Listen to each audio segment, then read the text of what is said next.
அனைவருக்கும் அன்பான யோக வணக்கம். தினம் ஒரு யோகா என்ற பயிற்சியில் நாம் இன்று பார்க்க இருப்பது மிகவும் எளிமையாக நமது உடல் அசைவுகள் மூலமாக நமது சுவாசத்தை சீர் செய்யக்கூடிய ஒரு பயிற்சி முறையை இன்று நாம் பார்க்க இருக்கின்றோம். நின்ற நிலையில், அமர்ந்த நிலையில் இந்த பயிற்சிகளை நாம் செய்வது மிகவும் சிறந்தது. குறைந்தபட்சம் 6 முறை செய்வது நம்மளுடைய இயக்கத்திற்கு நல்லதொரு பலனை கொடுக்கதாக அமைகிறது. 2 கைகளையும் நெஞ்சு பகுதி மட்டத்தில் வைத்துக்கொண்டு நமஸ்கார முத்திரை செய்வதை போன்று நாம் கைகளை உயர்த்த வேண்டும். மெதுவாக கைகளை விரித்து எந்த அளவிற்கு பின்பக்கமாக கொண்டு செல்ல முடியுமோ நமது தோள்பட்டை மட்டத்தில் கொண்டு செல்ல வேண்டும். மீண்டும் கைகளை இணைக்க வேண்டும்.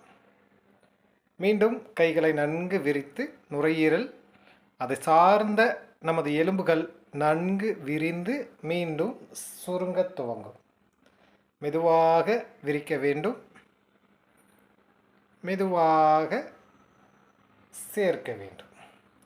மீண்டும் கைகளை நமஸ்கார முத்திரையில் வைத்து உள்ளங்கைகளை நன்கு தேய்த்து உங்களுடைய வலது பக்கம் அதே போன்று கைகளை தேய்த்து இடது பக்கம் ஒரு அழுத்தம் கொடுப்பதன் மூலமாக நல்லதொரு புத்துணர்ச்சி நாளும் கிடைக்கும்.